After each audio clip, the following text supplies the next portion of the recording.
Mesdames, Messieurs, bonjour et merci de nous rejoindre pour ce nouveau numéro de votre émission Débat 100% Bénin. La récession au Nigeria, en croit bien des analystes financiers, entraîne le Bénin dans sa chute, une chute vertigineuse.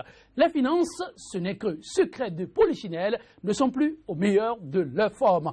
De cette récession en paix, le prix fort, la filière des véhicules d'occasion, gros contributeurs à l'économie béninoise, essentiellement fiscale. Inutile de mentionner au passage la situation des recettes douanières, plus qu'en souffrance. On évoque aussi pêle-mêle l'évasion fiscale. Seule parade, en croit les gouvernants actuels, des stratégies d'appoint pour espérer fouetter l'économie béninoise mal en point. Entre autres approches retenues, l'importation par voie terrestre des chargements. L'interdiction, de l'importation par voie terrestre des chargements de toute marchandise d'origine étrangère en dehors des produits communautaires munis, par conséquent, des documents requis. La décision en date du 20 septembre, mais qui prend effet à partir du 17 octobre prochain, soit dans une semaine exactement, ne manque pas de susciter des réactions, des plus enthousiastes aux plus craintives. Elle fuse de part et d'autre les analyses à cet effet. 100% Bénin, le numéro du jour nous conduit au cœur, non pas de la macroéconomie, mais au cœur des nouveaux enjeux économiques pour le mieux-être des populations, elles, qui souffrent de plus en plus, en croire certaines langues, le matin. Mais avant, le plateau dédié pour le débat du jour, le point de l'actualité, vu par les journaux à nous parvenus ce matin, c'est la revue des titres. À l'appel de ce matin pour la une des journaux, il a répondu présent comme à son habitude. Kodovia Metonou, déjà installé. Kodovia Metonou, bonjour. Bonjour Joël Tondi, bonjour également à nos amis téléspectateurs. Quel effet cela fait de savoir qu'on n'a pas bravé d'âme pluie après un week-end si pluvieux? Tout à fait, on a affleuré, peut-être c'est trop dit, le scénario Mathieu au Bénin, vu donc les fortes pluies du week-end, mais hélas, on n'en est pas encore à cette extrémité. Nous prions que cela ne se reproduise pas. Le soleil a fait son retour, donc on le salue et on croit que ça sera ainsi tout au long de la semaine. Ok, quand je viens nous parlant de la une, qu'est-ce qu'on peut retenir de fondamental ou pêle-mêle l'actualité? Oui, il n'y a que le vent de destitution qui plane au niveau des communes. A sorti donc l'Association nationale des communes du Bénin avec son président de leur léthargie. Ils ont réagi. Il faut également constater qu'au niveau de la presse, on est revenu sur la sortie médiatique du directeur des grands travaux au niveau du gouvernement. Donc c'est ce qui fait l'essentiel de l'actualité, vu avec d'autres titres, beaucoup non moins importants également que la presse béninoise a relayé ce matin. On va y aller très rapidement quand je viens avec ton nom. Merci donc à vous, Joël Tondi. On démarre avec le quotidien Actu Express qui met en manchette interdiction des mouvements associatifs dans les universités du Bénin. L'illustration d'une incapacité notoire du gouvernement, une mobilisation générale contre la dictature s'impose. Et puis pour la réussite de son mandat, Talon doit se séparer de certains collaborateurs encombrants, écrit le journal qui met également en titre vague de destitution des maires. La NCB milite pour l'apaisement des tensions au sein des conseils communaux. Quotidien La Boussole, ministère des enseignements secondaires, techniques et de la formation professionnelle, liste complète des nouveaux censeurs, surveillants et comptables de tous les collèges du Bénin. Exercice de défense du régime de la rupture, Jacques Ayadi, très mal indiqué pour le job, constate La Boussole. Quotidien La Guérite, rentrée scolaire 2016-2017, le discours de bonne rentrée de Talon attendu en vain. Suspension des mouvements syndicaux à l'université d'Abomey-Calavi. Le gouvernement a violé l'article 25 de la Constitution selon l'Alliance Foscori pour un Bénin émergent. Et puis inondation à Cotonou, la rentrée impossible dans certaines écoles. Quotidien La Nouvelle Tribune, vague de destitution des maires, la NCB œuvre pour l'apaisement des tensions au sein des conseils communaux. Et puis en tournée dans les exploitations cotonnières du Septentrion, la IC veut payer tous les producteurs avant le 31 décembre 2016. Puis parution prochaine du manifeste du mouvement pour la relève, Moïse Kérékou fait un diagnostic pertinent de la pauvreté au Bénin. Quotidien La Tribune de la capitale, après la billet nigériane Goldberg, le ciment Dangote dans le viseur des douanes béninoises. Après la tenue de leur séminaire de Grand Popo, Des parlementaires désormais outillés pour le vote d'un code sur l'économie numérique. Le président Mbedi témoigne la gratitude de l'Assemblée nationale à l'OIF. Quotidien, le confrère de la matinée, santé en 2016, le saviez-vous? S'interroge le journal. Il n'y a pas un seul appareil d'IRM au Bénin. Un défi pour le président. Talon destitution tous azimuts des maires. Le bureau de l'ANCB appelle à une prise de conscience, lire donc son communiqué. Et puis inondation dans la ville de Cotonou après quelques pluies. Le vrai visage d'une ville pourtant vitrine du pays. L'opération 3CI a toujours du plomb dans l'aile, a fait constater le quotidien, le confrère de la matinée, qui cède donc sa place au quotidien.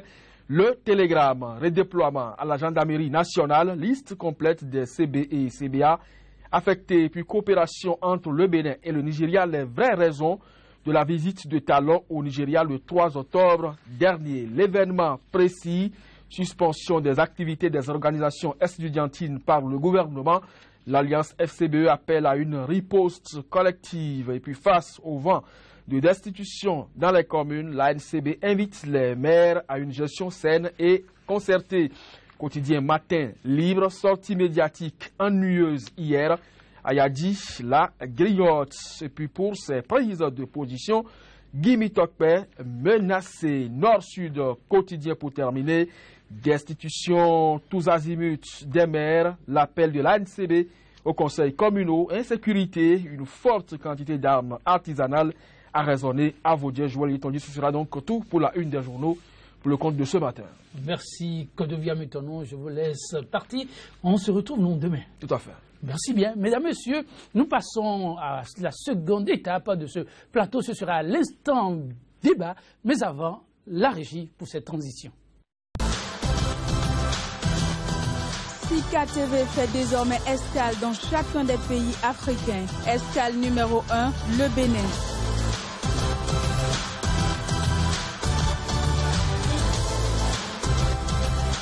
Retrouvez désormais sur Sika TV votre émission 100% Bénin consacrée exclusivement à l'analyse de l'actualité au Bénin. Pendant 45 minutes, la parole sera donnée aux spécialistes de l'information et autres analystes pour décrypter l'actualité socio-économique et politique.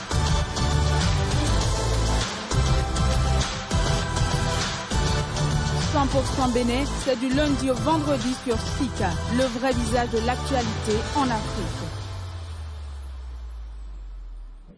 La dépréciation du Naira au Nigeria a tout fait de perdre du répondant à l'économie béninoise. Entre autres corollaires, l'effondrement du secteur de la réexportation des automobiles.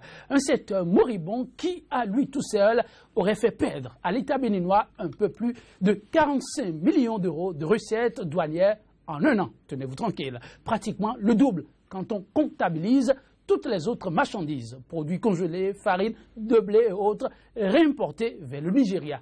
La perméabilité des frontières pourrait à terme porter le coup fatal au trésor public. Pour éviter l'hémorragie, il ne sera plus question, à compter du 17 octobre prochain, de procéder à l'importation par voie terrestre, excepté pour les produits communautaires munis des documents requis. Interdiction d'importation par voie terrestre, la bouée de sauvetage idéale pour l'économie béninoise. Pour en débattre, deux invités déjà installés sur ce plateau. Le premier nom, Vigile Sinodob Agli, financier spécialiste en finances digitales. Il est le secrétaire général de Lobby Jeunesse, une association politique. Vigile Sinodob Agli, bonjour. Bonjour. Et merci de répondre à notre invitation. Merci. Ce matin à la pleine forme. Super, ça. À l'opposé, en face de lui donc, Fred Huenou, qu'on ne présente plus, très connu de la scène politique béninoise. Mais ce n'est pas en cette qualité que l'homme a répondu à notre invitation ce matin. Il intervient à Boran, cette fois-ci le manteau d'ancien conseiller de l'ex-chef d'État béninois, Thomas Boniaï. Fred Huenou, bonjour. Bonjour monsieur le journaliste. Et merci de répondre à notre invitation. C'est moi qui suis honoré d'être ici. La forme? Ça va. Oui, 90% du commerce extérieur du Bénin, dit-on, est arrimé au marché nigérien. Toutes les activités industrielles depuis la dépréciation du Naira sont également menacées en concurrence directe avec le Nigeria. À cela s'ajoute l'évasion fiscale qui serait en passe d'assombrir les données existantes. Dans l'optique de sauver les meubles, le gouvernement béninois a opté, vous l'avez lu et suivi vous aussi, la décision d'interdire l'importation par voie terrestre. Sinodob Agli, la nouvelle, comment l'avez-vous accueilli, vous qui êtes souvent dans les sérails des milieux politiques mais aussi financiers? Oui, moi, personnellement, je dois avouer que je l'ai accueilli très favorablement. Pour moi, c'est une panacée idéale que le gouvernement a trouvée à travers l'administration douanière de pouvoir désormais travailler à maîtriser la base imposable. Parce que lorsque vous avez une économie essentiellement fiscale, vous avez l'enjeu non seulement de pouvoir maîtriser la base imposable qui vous permet au demeurant de pouvoir donner une certaine marge de prévision à vos prises de décision, mais également il est nécessaire que notre pays puisse sortir de cet engrenage où on répète tout le temps nous avons une économie essentiellement fiscale, parce qu'on n'a jamais vu un pays s'épanouir en ayant une économie essentiellement fiscale. Il faut travailler à quitter cette disposition d'être une économie essentiellement fiscale et encourager la production intérieure. Et l'entretien et l'encouragement de la production intérieure passe par la prise d'un certain nombre de mesures qui, notamment, visent à pouvoir protéger la production intérieure, vise à encourager la consommation de ce qui est produit à l'intérieur. Et c'est sur ce coup-là que nous plaçons cette décision qui a été prise, qui, si le temps le permet, on pourra travailler à éclairer un peu plus la lanterne des uns et des autres pour montrer une fois de plus que nous avons là un gouvernement qui travaille à régler les problèmes de façon plus pertinente que de faire du saupoudrage et de faire du populisme. Oui, Sinodob, on y revient. Fred Renou, je vous pose la même question. Quelle lecture avez-vous eu à faire de cette décision qui crée par endroits des polémiques? Mais avant, j'imagine que les téléspectateurs m'en voudraient de ne pas vous poser une autre question. On a appris Fred Renou qui a pris ses congés, a tourné la page du milieu politique, et Fred Renou qui fait aussi une apparition. Vous n'avez pas décliné notre invitation. J'imagine qu'ils veulent savoir ce qui s'est en temps passé. Merci beaucoup, monsieur le journaliste. Quelqu'un a dit « honte à celui qui chante pendant que Rome brûle ». Voyez-vous, bien que j'ai annoncé récemment mon départ du sérail politique béninois, il est quand même important qu'à un moment où, dans un contexte où nos compatriotes, il est de plus en plus difficile pour bon nombre de nos compatriotes de nourrir, de loger, d'entretenir et de soigner une famille, et pour nous tous collectivement d'aspirer au mieux-être. Il est donc important que des gens comme moi donnent de la voix, surtout à un moment où tout le monde semble sclérosé, tétanisé, où les acteurs politiques, les syndicalistes, les opérateurs économiques et d'autres observent un silence coupable qui ne dit pas son nom. Et donc, il est quand même important que nous intervenions pour rassurer nos compatriotes, pour leur dire que, quand bien même nous ne soyons plus aujourd'hui dans la politique active, nous continuerons de veiller au grain et nous allons travailler pour que notre pays ne tombe pas. Ce que je voudrais dire essentiellement, c'est que oui, c'est une bonne vision du gouvernement que de vouloir renflouer les caisses de l'État, que de vouloir aller à la consommation interne, et de prendre une décision pareille. C'est la forme de la décision. Vous savez, on a l'impression que tout se fait maintenant par le simple fait du gouvernement Patrice Talon. Et il n'y a pas eu de concertation. Imaginez-vous, c'est vrai qu'il y a de grands opérateurs économiques que cette décision ne frapperait pas, d'autres qui peuvent continuer de passer leurs marchandises par voie maritime. Mais est-ce que vous avez une idée du nombre de nos opérateurs économiques qui passent leurs marchandises par la voie terrestre? Vous avez une idée? C'est pratiquement 80% sur 100% des opérateurs économiques que nous avons dans notre pays. Et quelles sont les conséquences pour cela? À un moment donné où on a l'impression que nous avons un gouvernement qui semble servir les intérêts inavoués que de servir les intérêts des Béninois. Le pouvoir, Patrice Talon, c'est quel pouvoir? Est-ce un pouvoir qui est au service, comme je le dis souvent, des plus vulnérables, des plus pauvres, des plus marginalisés? Parce qu'une décision pareille... Fred Fredon, lorsqu'on dit que cette décision pourra permettre de renflouer les caisses de l'État, vous convenez que ça aura des retombées forcément sur les populations. Et puis, il n'y a pas de scanner à nos frontières. Quelles sont ces retombées? Mais écoutez, quand vous parlez de scanner, aujourd'hui, au port, les scanners qui y sont, tout le monde connaît l'origine des scanners qui y sont. C'est les scanners de Bénin Control. Eh bien, une fois de plus encore, je me rends compte encore une fois de plus que M. Patrice Talon, et il est franc. Plus les jours avancent, plus je découvre sa franchise quand il dit « je pense d'abord à moi-même d'abord ».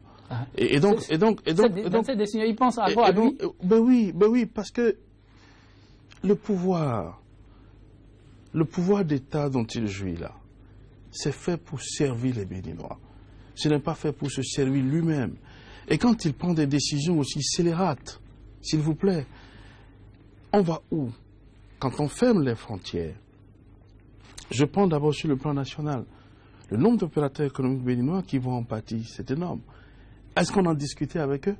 Encore que quand on dit qu'il faudrait discuter, je ne veux pas faire de la digression, mais quand on discute, on finit toujours par entériner les décisions du chef de l'État. J'avoue que là, je ne vous suis pas. Il y aura une discussion. Mais vous semblez refuser aussi la discussion avec les opérateurs économiques? Non, je ne refuse pas la discussion avec les opérateurs économiques. Mais il devait y avoir discussion d'abord en amont. Chaque fois que le gouvernement prend une décision et qu'on discute après, notamment par exemple dans le cadre de la nouvelle carte universitaire. C'était quand même des choses qui avaient été décidées et pour favoriser l'éclosion de certaines régions de notre pays. Mais aujourd'hui, quand on n'en finit pas de discuter, on en est arrivé où?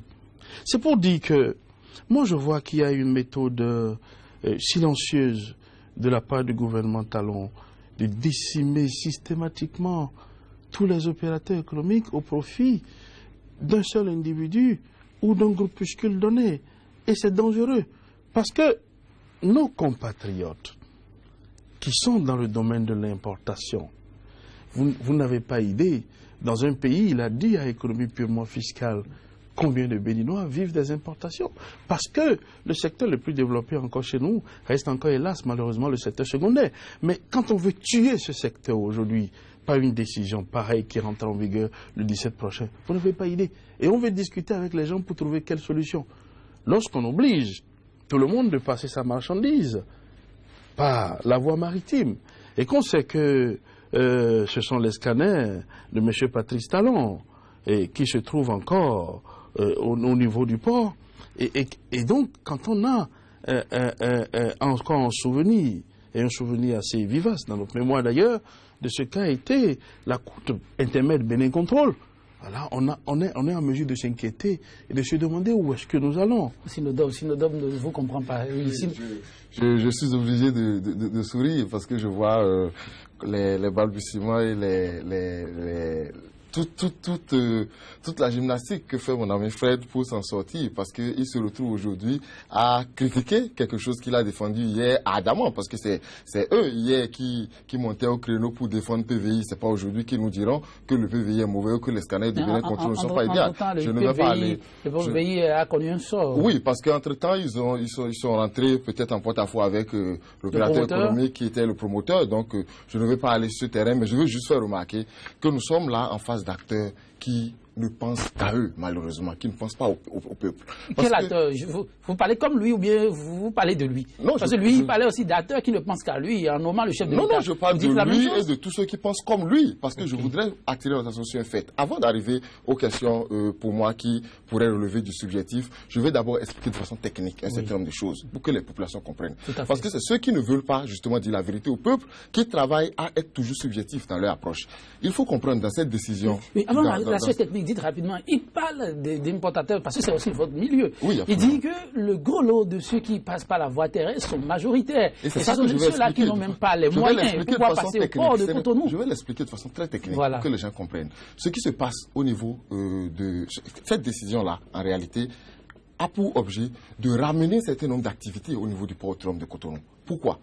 Premièrement, la sécurisation par rapport au niveau de dédouanement au port autonome de Cotonou, par rapport au système Sidonia Plus qui a été installé, est d'un niveau beaucoup plus avancé que tout ce qui se passe au niveau de nos frontières. Donc la capacité qu'a l'administration douanière de pouvoir entrer des recettes au niveau de notre caisse, au niveau de la caisse des finances publiques de notre pays, est beaucoup plus élevé lorsque nous travaillons à concentrer cette importation au niveau du port et de l'aéroport où il y a une meilleure sécurisation, ou une meilleure capacité de pouvoir enrôler et de pouvoir couvrir les recettes fiscales.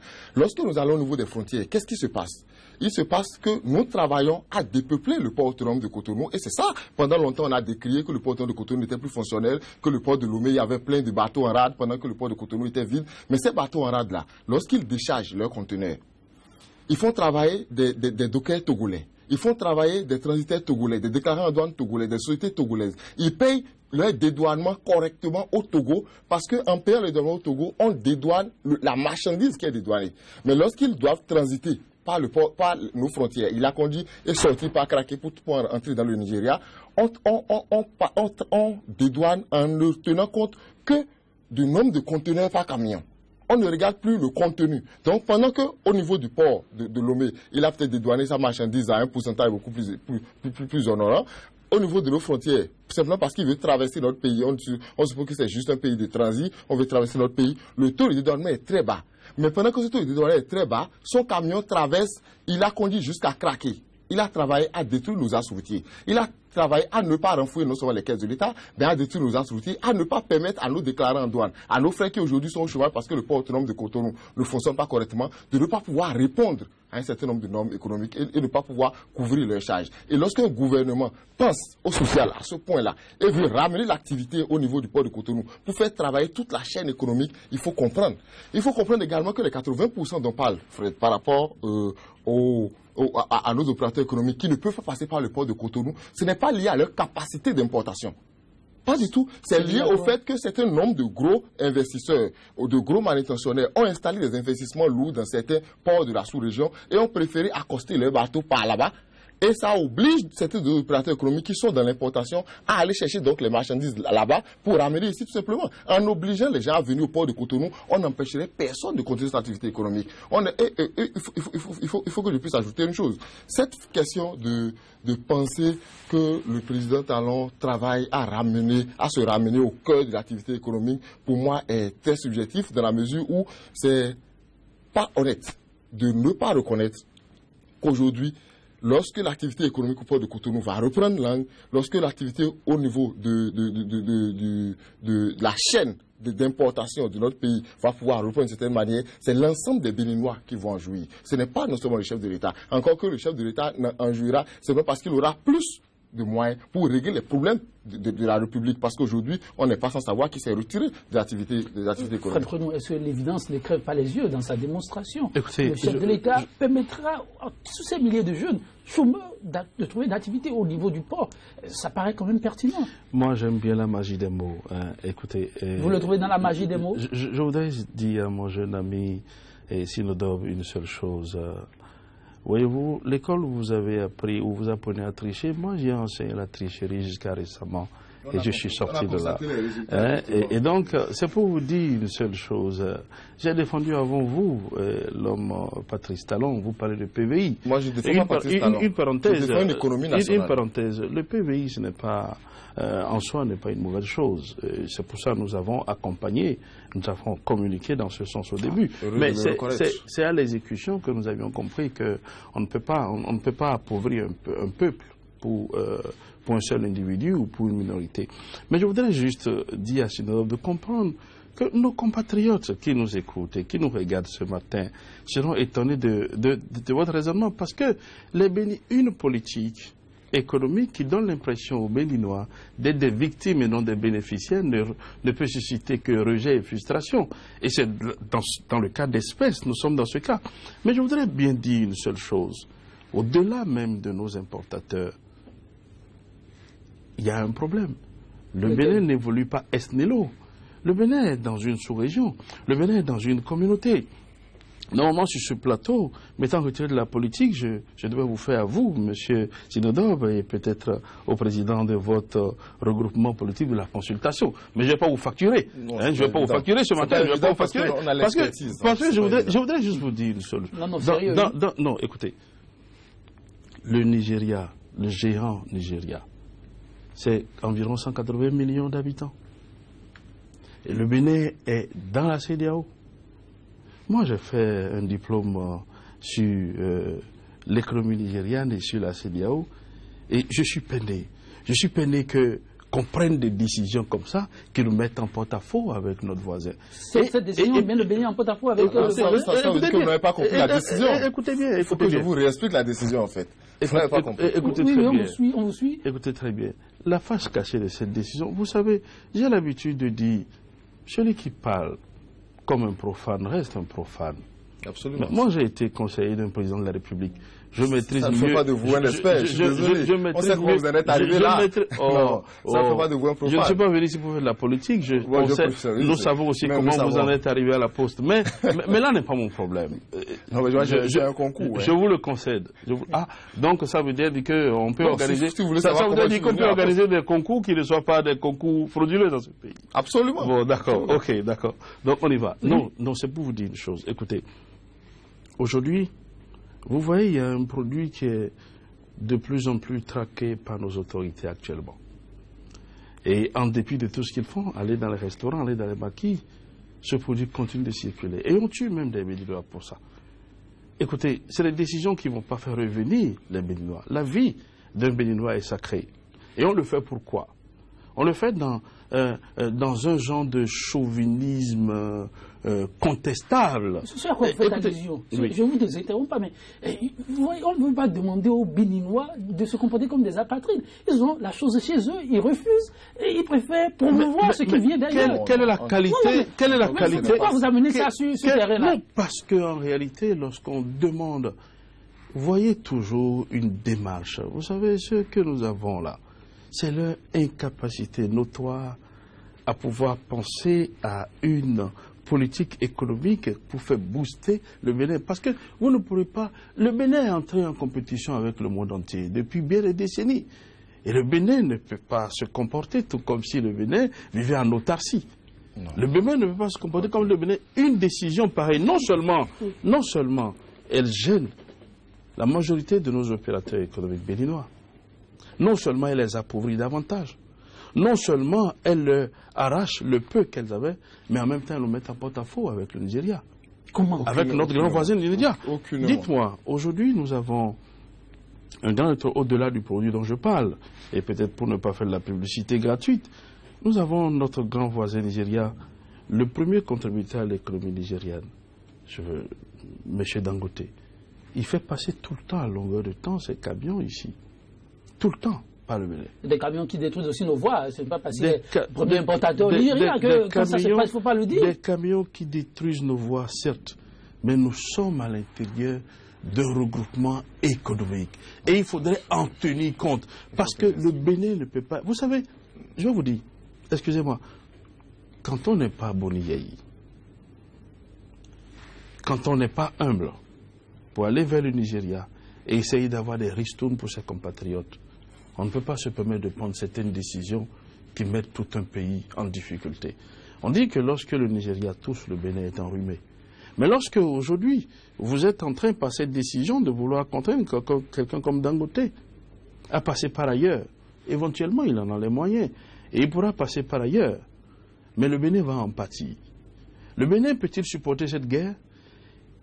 Je vous ai dit que la bonne gouvernance, c'est la capacité d'un chef d'État à pouvoir définir une politique économique et sociale acceptable et à la mettre en œuvre. À pouvoir allier une politique économique à une politique sociale qui puisse aspirer, qui puisse accompagner le mieux-être de nos compatriotes. Dites-moi, cette décision, elle est lourde de sens, de conséquences tant à l'interne qu'à l'externe. Vous allez évoluer tout à l'heure sur les conséquences, vous permettez. Non, sinon, écoutez, ce que Fred Renou essaie d'exposer, c'est à croire que la décision, le communiqué officiel qui existe, cette décision, derrière cette décision, il y a des non-dits. Non, là, c'est quand, lorsqu'on est en panne d'arguments, qu'on tient ce genre de propos. Je crois, et c'est ça pour moi qui est fondamental, je crois que mon ami Fred n'a pas compris la décision. Et c'est ça qu'il est important d'expliquer. Alors, il faut l'expliquer. Ça me permet de remettre viscéralement en doute son diplôme sur l'économie nigériane, sur lequel je ne veux pas me prononcer, mais je crois qu'il est important de lire dans cette décision que les produits communautaires sont exemptés. Et lorsque on parle de produits communautaires, c'est tout produit qui a été fabriqués, manufacturés dans un pays de la communauté. Et le Bénin appartient à la communauté de la CEDEAO, appartient à la communauté de l'UEMOA. Et donc, tout produit fabriqué dans ces deux communautés-là, qui prouvent, où on arrive à prouver au niveau de nos frontières, en exhibant un certificat d'origine, c'est-à-dire prouvant que ce pays a été fabriqué dans un de ces pays, des pays membres de ces communautés-là, passe simplement par les frontières. Sans problème. Mais la décision est claire, la note de service... Je ne vous interromps pas, mais dans ça, il a évoqué un cas d'un produit qui serait très craqué. Justement, moi, je ne suis pas venu sur ce plateau pour tenir aux Béninois le langage de la rue. Je ne suis pas venu sur ce plateau pour tenir aux Béninois le langage du politicien de l'opposition qui est en panne d'arguments, qui cherche à s'accrocher à quelque chose, parce que les Béninois aiment un produit particulier. On veut montrer que c'est comme ce produit que cette décision est prise. C'est des histoires. Si ceux qui font entrer ce produit-là, ceux dont on parle quand on dit on tue des Béninois, on fait, ça, pour moi c'est dit, ce n'est pas responsable lorsque on a un niveau donné et qu'on tient ces propos-là. Il y a des Béninois qui sont morts parce que dans la traque, maladroitement, c'est arrivé. Justement, mais lorsque vous traquez des gens qui sont dans la contrebande, retenez que lorsque vous êtes responsable, honnête, celui qui fait de la contrebande est exactement comme un voleur. C'est comme un braqueur. Je suis désolé. Non, on ne le tue pas, non? Non, on ne le tue pas, je suis d'accord. Mais personne n'a dit qu'il faut tuer aussi un braqueur. Mais lorsque vous êtes dans les échanges... C'est du zèle de la part de ces douaniers. Ce n'est pas forcément du zèle. Lorsque vous traquez quelqu'un qui est en train de fuir et qui, par exemple, tombe avec sa moto ou qu'on ait un accident et qui, lors de cet accident-là, passe de via trépas, je suis désolé, ce n'est pas le douanier qui l'a tué. Mais ne demandons pas à nos douaniers aujourd'hui de ne pas lutter contre la contrebande. Si quelqu'un décide de faire entrer normalement sur le territoire national un produit fabriqué au Nigeria et qui décide de le dédouaner en le faisant entrer par les frontières, ce produit entrera. Mais ne demandez pas aux douaniers de croiser les bras et d'estimer que parce que les Béninois ont choisi de faire de la contrebande marchera, parce que la contrebande marchera que pour eux, alors qu'on a besoin de rentrer des recettes douanières pour pouvoir construire des écoles, des hôpitaux, pour faire de l'investissement public. Je suis désolé. Et ça, je suis tout aussi déçu de voir que quelqu'un qui a occupé des fonctions comme un conseiller du chef de l'État puisse tenir ce genre de discours. Parce que là, nous ne sommes plus véritablement en politique, nous sommes là en économie, nous sommes là en train d'apprécier le devenir de notre pays. Et tous, jeunes autant que nous sommes, nous devons travailler à pouvoir tenir ce phénomène de langage. Et je crois que lui, particulièrement, a beaucoup de choses à se rajouter par rapport à ce pays. Et pour ça, il faut pouvoir dire la vérité. Voilà, la vérité, on a nos téléspectateurs. Est-ce que les deux ne chevauchent pas quelque part? Non. L'économie et la politique dans le mécanisme d'accompagnement. Ça chevauche, mais lorsqu'on arrive à vouloir parler techniquement, il faut qu'on puisse dire la vérité. Parce que depuis, je suis mon ami, il n'a fait aucune démonstration technique, il est dans ce que tout le monde lui connaît, c'est ça qui lui a peut-être toujours marché vis-à-vis des chefs d'État comme Boni Yaye, qui aime beaucoup de discours dans lesquels le contenu est complètement vide. Là, on est dans le pratique. Oui, le fait pratique. Il y a un journal tout à l'heure, à la revue avec nous. Au cours de la revue, il y a notre collègue qui relayait à la une de la tribune de la capitale, si la précision hier, je crois que c'est ça, que les ciments Dangote sont traqués au niveau de la sortie ouest. Non, le journal a dit qu'après la bière, dont je pouvais être le nom pour ne pas... Que ce sera bientôt... Oui, en effet, que ce sera bientôt les ciments Dangote. Et c'est là encore que je dis que mon ami, malheureusement, passe à côté de tout. Je préfère le dire. Et c'est regrettable. Les ciments Dangote sont produits où? Les ciments Dangote sont produits où? Est-ce que c'est des ciments produits de la communauté? Oui. Une fois que c'est produit de la communauté, si on prouve avec le certificat d'origine que c'est produit de la communauté... pouvoir circuler. Non, normalement. Mais il faut qu'on puisse dire la vérité. On ne peut pas passer tout le temps à mentir. On a fini avec cette page-là. C'est pour ça justement qu'on a remercié Boni Yaye avec tout ce qui va avec. Je suis désolé. Il faut qu'on puisse dire la vérité. Aujourd'hui, les dispositions pratiques sont prises pour que et les Béninois et l'espace, tous ceux-là qui participent de l'espace UEMOA puissent s'en sortir sans problème. Absolument. Et la note circulaire de l'administration douanière est claire. Les produits communautaires qui prouvent qu'ils sont des produits communautaires où on exhibe le certificat d'origine passeront. Fred, vous devez faire votre mea culpa parce que là, il apporte les précisions qui manquaient. Il n'y a point de mea culpa à faire. Je voudrais juste dire à mon cher ami Sinodob, je ne suis pas venu ici pour faire de la politique avec lui. C'est l'esprit malin qui attaque. Je ne suis pas un esprit malin. Je suis au-delà de ça. Non, je n'attaque pas. Que vous contestiez mon diplôme, que vous dites que... vous dites aujourd'hui qu'il faudrait que on puisse prouver par le certificat de fabrication que ces produits sont fabriqués dans la sous-région. Vous dérangez qui? Personne. Vous demandez à Dangote de venir vous prouver que son ciment est fabriqué dans la sous-région de la CEDEAO. Pourquoi pas? Si c'est fabriqué, ça doit pouvoir se prouver. On ne dérange pas. J'espère simplement que nos dirigeants actuels mesurent la portée des actes qu'ils posent tous les jours. Non, mais il y a je peux comprendre une chose. Le chef de l'État. Je peux comprendre une chose. Vous êtes peut-être dans le secret de Dieu. Absolument. C'est normal. Donc vous savez de quoi vous parlez. En effet. Mais je veux vous dire une chose. Vous savez, c'est quand même ahurissant. Parce que quand on présente le tableau comme ça, c'est à croire que on ne veut pas voir ce que les Béninois vivent. Déjà, vous dites que, bon, on a traqué des gens, on a traqué des contrebandiers et que des gens sont morts. Ce n'est le problème de personne. Quelqu'un en est mort, quelqu'un en est mort. Déjà, quand on voit que c'est déjà le modus operandi du gouvernement en place, des Béninois meurent tous les jours. Ça ne gêne personne. C'est pas aujourd'hui que ça a commencé. Non, du moment où on peut marcher. Mais quand vous parlez des 10 ans de Boni Yahi, Patrice ne serait pas d'accord avec vous quand vous dites ce genre de choses. Parce que Patrice, il est quand même resté 7 ans. Et il a été un conseiller spécial de Boni Yahi qui ne dit pas son nom. Donc, s'il vous plaît, donc quand vous parlez des 10 ans de Boni Yahi, écoutez, vous mettez un porte-à-faux contre lui. Non, pas du tout. Non, s'il vous plaît, s'il vous plaît. Pas du tout. Vous savez, revenons sur le sujet. Ce qui est important à savoir, c'est que c'est une décision qui aura de lourdes conséquences pour l'économie béninoise. Elle se porte déjà mal. Sinodome dit qu'entre Dangote et Patrice Talon, c'est la lune de miel. Donc on peut être tranquille.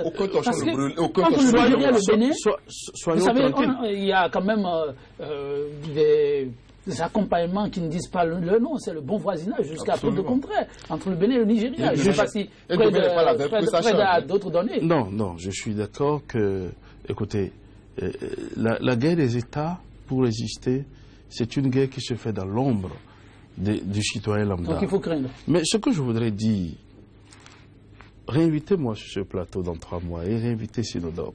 Je serai heureux de revenir. Et vous allez voir que les décisions que le gouvernement Talon prend, ces décisions ne visent qu'à préserver la part belle au président de la République et à ses hommes de main. Et je comprends qu'aujourd'hui, que vous préférez défendre, parce que Patrice, il a perdu la légitimité populaire. Il surfe aujourd'hui sur la légitimité institutionnelle. Mais ce que vous oubliez, je vais vous le dire, les représentants du peuple sont corruptibles et le peuple est bon. C'est dans le peuple qu'il va falloir choisir les préservatifs pour contrer ce que nous sommes en train d'avoir. La situation économique de notre pays actuellement pose des problèmes qui nécessitent beaucoup plus de génie, de créativité pour accompagner le développement de notre pays. Et ça, Patrice ne l'a pas. Mais je lui en veux pas. Une fois de plus, il a encore été franc. Il a dit, je ne suis pas un homme de talent, mais je sais m'entourer des hommes de talent. Où sont les hommes de talent autour de lui? S'il vous plaît. Si c'est vous avec ce que vous avec ce que vous dites là, et depuis 6 mois, nous sommes en train de traîner. S'il y a des économistes et des financiers comme vous, dans le Sérail, qui ne peuvent pas orienter le chef de l'État à prendre les meilleures décisions. Ce n'est pas en 6 mois qu'on guérit 10 ans d'abîme, hein. Ce n'est pas en 6 mois qu'on guérit 10 ans de naufrage. Je vous dis encore une fois de plus, Patrice a montré que 10 ans d'abîme langage, c'est pourquoi il a commencé ses audits par avril ou mars 2012. Il n'a pas commencé par avant. Faites attention de ce que vous dites, à ce que vous dites. Parce que vous ne maîtrisez certainement pas les méandres de tout un pouvoir. Pour le peu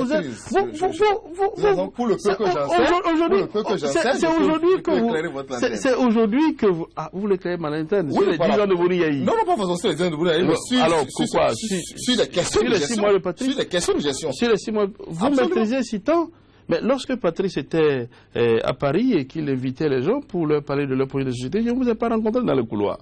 Non, je n'ai pas besoin de faire le couloir. Moi, je n'ai pas appris à faire les couloirs. C'est pour vous dire. Je suis un homme très proche du peuple, je n'ai pas appris à faire les couloirs. Vous n'avez pas appris à faire les couloirs. Nous avons vu les conséquences de ceux qui aiment faire les couloirs. Comment vous voulez diriger si... Comment vous voulez diriger d'aucun audit. Comment vous voulez diriger c'est juste en faisant les couloirs qu'on est obligé de faire des compromis. Mon cher ami Sinodome nous conduisent à certaines choses. Je suis désolé. Mon cher ami Sinodome, je suis désolé, je n'ai pas appris à faire les couloirs. Avec votre niveau vous confondez un audit à un acte judiciaire. Aucunement, je n'ai pas dit que c'est un acte judiciaire. Audit, c'est un audit. Et je veux vous expliquer justement ce qu'est un audit. Un audit, vous expliquer pourquoi l'audit ne peut pas couvrir forcément les 10 ans. Je veux vous expliquer pourquoi l'audit peut couvrir juste 2012 à maintenant. On ressent le débat avec votre émission. Très rapidement, on ressent le débat. Ce que je voudrais dire, c'est que nous sommes en face d'un gouvernement qui n'a pas une politique économique de relance de notre pays. Ah non, est-ce que vous n'exagérez pas autour de lui? Exagéré, vous ne remettrez pas en cause. J'ai la parole. Vous ne remettez pas en cause le parcours d'un certain Ablai Biotchane, ni de Irénée Koupaki. Vous les avez vus à l'œuvre. Ils sont là aujourd'hui. Et lui n'est pas fait dans ses œuvres. Ce sera prétentieux de ma part. Le chef de l'État, Patrice Talon, avait conscience de la présence de ces personnes autour de lui, pourtant il a parlé de désert de compétences. Sinodob, aujourd'hui, Fred, avec votre mission, je vais rapidement écouter. Sinodob, aujourd'hui, pour ceux-là qui peut-être, comme Fred, continuent de douter, comment doivent-ils regarder la décision qui est en train d'être prise pour que vraiment le peuple, une fois encore, puisse être les gagnants? Parce que les débats politiques arrièrent davantage. On est là dans un domaine purement économique et je dis, ce n'est pas de la macroéconomie. Tout à fait. Les populations, les citoyens veulent se sentir à l'aise, simplement. Non, en fait, il y a deux types de personnes qui doutent jusqu'à présent. Lesquelles? La première catégorie de personnes qui doutent, c'est ceux qui ont refusé de voir la réalité en face. Et c'est ça, la catégorie des Fred.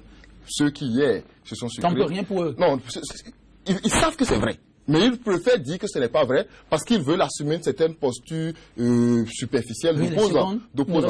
La deuxième catégorie, c'est ceux qui, malheureusement, se laissent entraîner par ceux qui veulent les amener vers l'obscurantisme. Et cela, ce n'est pas forcément de leur faute. C'est une part d'ignorance. C'est une part de manque d'information. Il y aura une campagne d'information. C'est pour ça que nous sommes là. Et toutes les fois, vous nous invitez, nous répondrons présents pour expliquer au peuple qu'il est important d'ouvrir les yeux et de comprendre qu'il y a la vérité dans un certain nombre de choses et qu'il ne faut pas continuer à se laisser conduire par ceux qui, hier, nous ont conduits vers le faux. Alors, pour une population majoritairement analphabète, est-ce qu'il y a déjà des campagnes initiées dans les langues béninoises les plus parlées? Oui, vous savez, on ne peut pas se mettre en campagne pour expliquer à la population de Kéru, par exemple, cette décision de la douane, parce que ça ne la concerne pas. C'est distraire ce peuple-là. Mais lorsque cette population peut être sensibilisée sur les enjeux de l'agriculture, les enjeux de la politique, et tout ça sera fait une fois que le plan... Quelle est la stratégie envisagée? On entend parler de rencontres bipartites. En effet, et lorsque le plan d'action du gouvernement sera rendu public, vous verrez, il y aura une grosse vague de vulgarisation par rapport à ça. Et ça, ça me peine de savoir que certaines personnes trouvent que tout se fait dans l'intérêt du chef de l'État, parce qu'aujourd'hui, je tiens à le rappeler, le chef de l'État n'a qu'un seul intérêt, c'est le peuple. Fred Okwenou, que diriez-vous très rapidement avant de conclure? Il dit que cette décision n'est pas dans l'intérêt des populations de Kéru parce que ce n'est pas l'agriculture. Écoutez, c'est injurier nos populations de Kéru. Alors qu'ils viennent de dire tout de suite qu'il faut renflouer les caisses de l'État pour construire des écoles, des hôpitaux, des maternités et des centres de santé, et ainsi de suite. Mais ils trouvent que ce n'est pas dans l'intérêt des populations de Kéru parce qu'il est réduit à... Laissez-le poursuivre, on va conclure. Parce qu'il est réduit à l'agriculture. Ils n'ont pas besoin de savoir. Ils n'ont pas besoin de savoir parce que nous qui sommes à Cotonou, nous sommes des super béninois. Et qu'il y a des citoyens de seconde classe. Eh bien oui, c'est ça. C'est ça la politique de Patrice. Il considère que peut-être ceux qui sont dans la région septentrionale de notre pays sont des citoyens de seconde zone et que ceux qui sont des citoyens de première zone. Faites attention. On attend de payer les cotoculteurs qui sont payés. Avec votre mission, permettez-moi de conclure, vous aurez la parole tout à l'heure pour conclure. Il dit qu'on n'a pas besoin de traduire dans les langues. Écoutez, la gouvernance d'un État, c'est la capacité d'un dirigeant à pouvoir se faire comprendre par ses populations, à expliquer les choix qu'il opère pour la nécessité du développement de notre nation. Et ça, on ne voit pas ça aujourd'hui.